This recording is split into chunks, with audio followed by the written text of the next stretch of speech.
For today's headlines, masks still on in classrooms, says the DepEd. VP Sara using presidential chopper, just apt. IME sponsors bill postponing barangay and SK polls to December 2023. Diokno wants Pogo discontinued. Child molester jailed in Navotas. Man busted for shabu and shotgun. And Navotas continues NavoAhon Ayuda. Good evening. Today is Thursday, September 15. I am Vernon Velasco, and this is Tribune News on Q. Here are the stories for this evening. The Vice President is allowed to use the 250th Presidential Airlift Wing of the Philippine Air Force to perform her official functions as the next in rank to the country's Chief Executive. PAF spokesperson Colonel Consuelo Castillo explained that the 250 PAW, also known as the Bluebirds, is assigned to the Presidential Security Group and is being used for the movements and operations of the President, the First Family, visiting heads of the state, as well as the local and foreign VIPs. Castillo said the local VIPs also include high-ranking officials of the government. Castillo said the utilization of helicopters and other fixed-wing aircraft can be utilized for official government operations. Castillo also debunked the online claims that Duterte is using the 250 PAW for her daily personal engagements. Vice President Sara Duterte is allowed to use wing of the Philippine Air Force to perform her official functions as the next in rank to the next country's chief executive. PAP spokesperson Maria Consuelo Castillo explained that the 250 PAW, also known as the Bluebirds, is assigned to the Presidential Security Group and is being used for the movements and operations of the President, the First Family, visiting heads of the state, as well as the local and foreign VIPs. Castillo said the local VIPs also include high-ranking officials of the government, and he said that the utilization of helicopters and other fixed-wing aircraft can be utilized for official government operations. Castillo also debunked the online claims that Duterte is using the 250 PAW for her daily personal engagements. In other news, Senator Amy Marcos officially endorsed to the plenary the bill seeking to postpone the barangay and sangguniang kabataang elections scheduled on December 5, 2022. In her sponsorship speech, Marcos, who chairs the Senate Committee on Electoral Reforms and People's Participation, admitted that she lied when she made a promise to end the postponements of the BSKE. To recall, Marcos sponsored a bill in 2029 seeking to postpone the BSKE from the second Monday of May 2022 to 5 December 2022, with a promise that it would be the last of the repeated postponements of barangay elections. One of the reasons she cited was the cost of every 3-year election for barangay officials, which she said that's too short and insufficient to serve their constituents. Tribune News on Q will be back after these reminders. Magandang araw mga katribo! Narito na ang mga makakasama nyo tuwing umaga sa programang Gising Na. Roy Pelovelo, Comfy Manalo, Vernon Velasco, Kim Sancha at Chirk Balagtas. Abangan ang programang Gising Na sa Facebook page ng Daily Tribune. Ilabas ng mainit na kape at samahan kami sa inyong pag-almusal, mga katribo. Sama-sama natin alamin ang mga natatagong istorya sa mga latest na kaganapan sa loob at labas ng bansa. Maaari niyo rin ibahagi sa amin ang inyong opinion via Daily Tribune Facebook page at Tribune Now sa YouTube. Makichika na rin sa latest showbiz happenings, mga katribo. Kaya naman, magsama-sama po tayo sa Gising Na!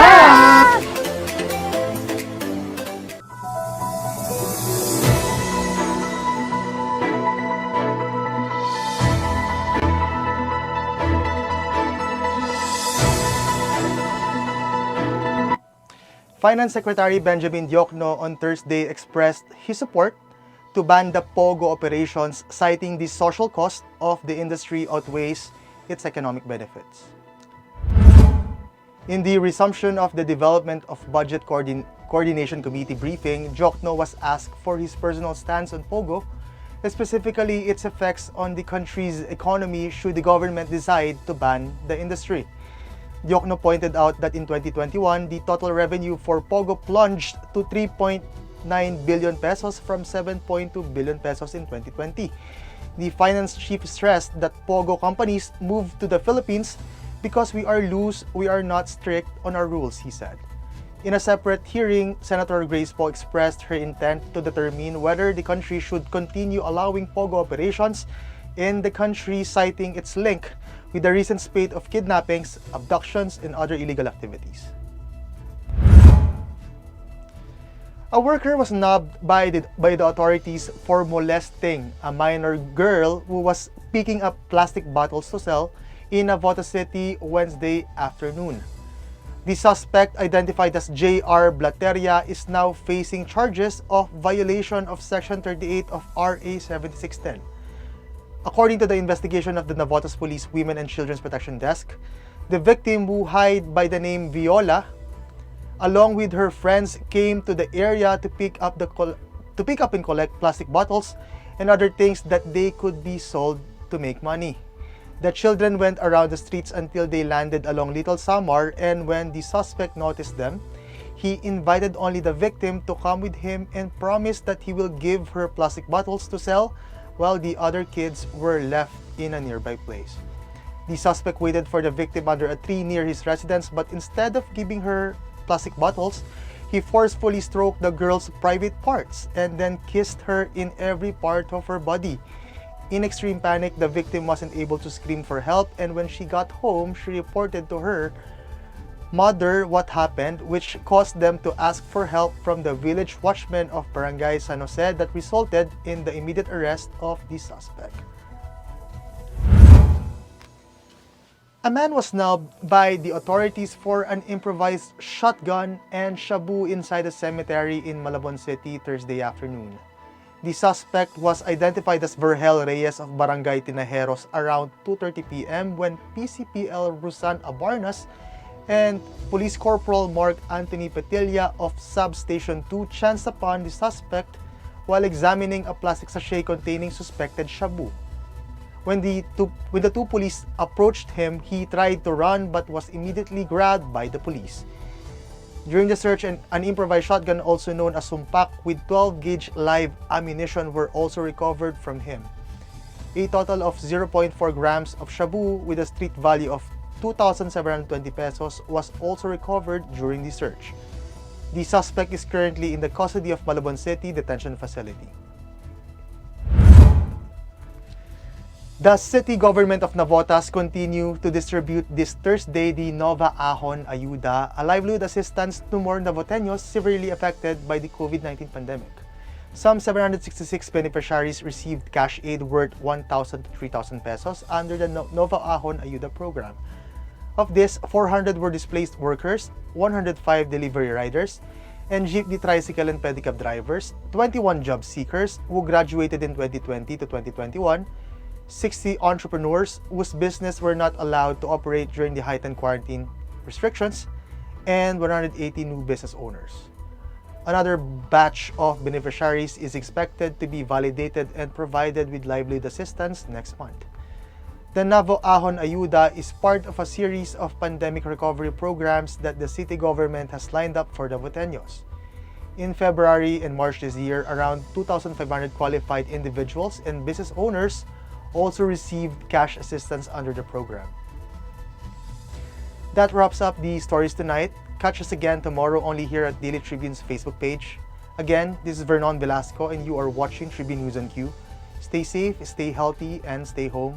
Good night and God bless us all. Catch the latest news on our website, tribune.net.ph. Follow us on Facebook, Twitter, and Instagram. Subscribe to our YouTube channel, Tribune Now. Download the Daily Tribune app on Apple Store for iOS and Google Play for Android to get the latest and most comprehensive news online. Daily Tribune invites you to join its vibrant community, Katribu, to get updates on the hottest news on politics, business, sports, lifestyle, and entertainment. Emoticons of the Tribune mascot Tarsito are available on our community Viber.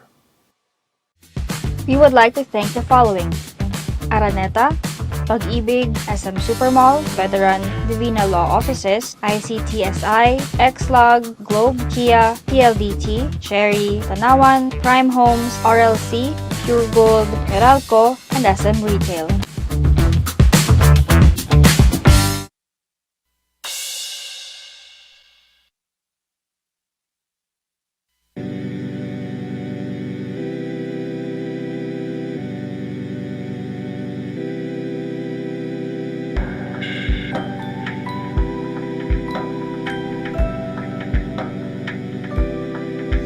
It's a drizzly afternoon, but the skies are blue.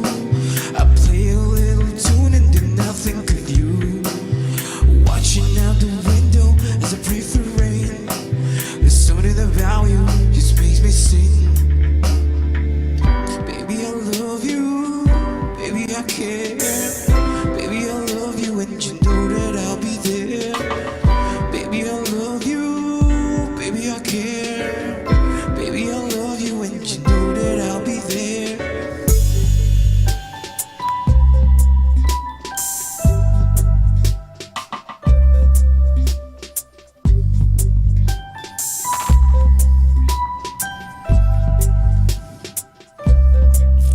It's a harsh, cold night, but I'm still alone, with nothing left to do but stare at my phone. So put your clothes in my pillow and I wrap my arms around it, pretend that you are here and whisper, baby, I love you, baby, I care. Baby, I love you, and you know that I'll be there. Baby, I love you, baby, I care. Baby, I love you, and you know that I'll be there every night. I know that you dream of me too, 'cause I'm in dreamland and I'm waiting for you. I grab your hands and hold it tightly and pull you right beside me and never, ever, ever let you go.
But the skies are blue.